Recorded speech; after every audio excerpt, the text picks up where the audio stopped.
বিসমিল্লাহির রহমানির রহিম। আমি মাসকালাইয়ের ডাল সুন্দর করে দিতেছি পানির মধ্যে। একটু ভাজি নেওয়া হয়েছে, ভাজা ডাল।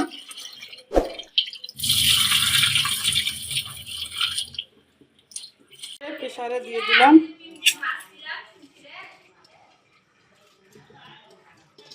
ডালটা প্রেসারে দিয়ে দিয়েছি। এখন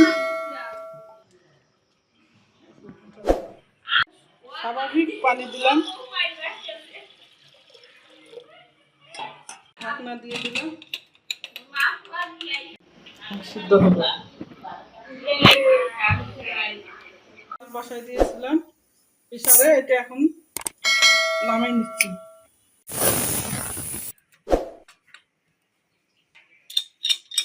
যে আমার ডালটা খুব সুন্দর সিদ্ধ হয়ে গেছে। এখন আমি এটা ঘাটে নিব একটু ঘুটনি দিয়ে। ডালটা সুন্দর করে ঘুটনি দিয়ে ঘাটতেছি। আপনারা এইভাবে ঘাটে নেবেন। এখন পানি দিব, পানি দিয়ে পাতিলে বসাই দিব। আপনারা দেখেন কিভাবে রান্না করতেছি ডালটা। আমি চুলার মধ্যে বসাই দিলাম। এখন সুন্দর করে ঢালে নিলাম প্রেসার থেকে।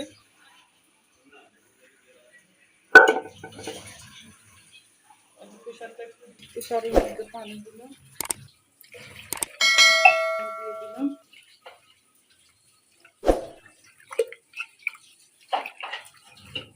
মধ্যে পানি দিয়ে দিলাম। এটা একটু নাড়াচাড়া করে দেখি। আরো একটু পানি দিলাম। তো মাসকালাইয়ের ডালটা তোমরা লেখি দিও।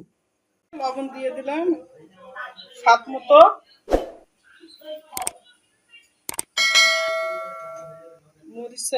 মরিচের গুঁড়ো, শুকনা মরিচের, বেশি না হালকা। আদা বাটাটা একটু বেশি পরিমাণ দিবেন, রসুন বাটা সামান্য, একটু সয়াবিন তেল পরিমাণ মতো। ডালটাকে খুব সুন্দর করে ফুটাই নিতে হবে।